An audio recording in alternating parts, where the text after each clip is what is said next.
I just wanted to see how things are going for you, because I'm very concerned about your emotional well-being.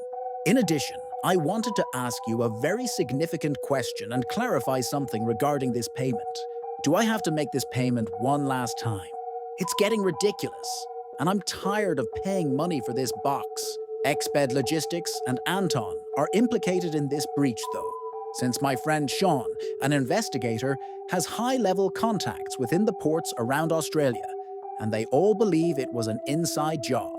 I realize this is all conjecture at this moment, but all the evidence seems to point to Anton and Exped Logistics as the perpetrators of this countrywide hack.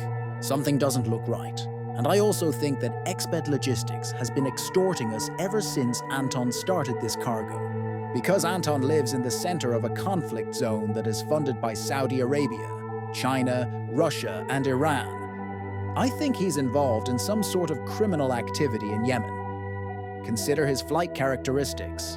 He knows he signed a federal court paper explaining his responsibilities, so he departs town. But instead of acting honorably, he hops on his jet and flies to Russia, exactly around the time our ports are hacked. I apologize, but that is not a coincidence. It is a deliberate action, and I sincerely hope that Interpol will apprehend him in Hungary for the harm he has caused to my life, since he has been involved. I don't mean to be disrespectful, but this jerk leaves town to deal with Russia and screw me over. Then, the port of Fremantle gets hacked, resulting in a nationwide shutdown of all of our ports, costing billions of dollars in lost revenue and delaying shipments. You and I are the ones who suffer because you nearly lost your legal license, and now Anton is wanted by the federal government. In addition, I believe he does more than just manage his banks.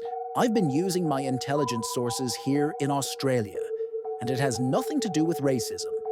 Rather, it has to do with the fact that Russia invaded Ukraine, that Russia hacked into the Australian Defence Force as a result of the AUKUS deal that was made between Australia, the US, and the UK, and that's the only reason my sources have told me that the hack was motivated by the fact that we're purchasing nuclear submarines from the US and the UK. In addition, the Australian Federal Police contacted me regarding all of this information, and I nearly had an arrest warrant out for Anton because of the hack. Because of these events, I'm telling you that he's not just a banker, but also possibly an arms dealer. What would compel you to reside in Yemen? To be honest with you, Jane, I never have and I never will trust the Russians, so in the end, neither do the Australian authorities.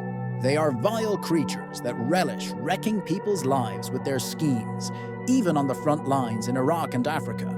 You don't care who these people damage or ruin, so proceed with caution around them. I trust that you get the message I am conveying, and I am confident that Director Ray possesses effective methods for handling these despicable individuals. Exercising caution is crucial when engaging in any interactions with people from Yemen. The situation in Yemen has been characterized by instability, and there have been allegations of extremist factions conducting operations in the area. Hence, it is crucial to give utmost importance to the preservation of safety and security while interacting with individuals hailing from Yemen,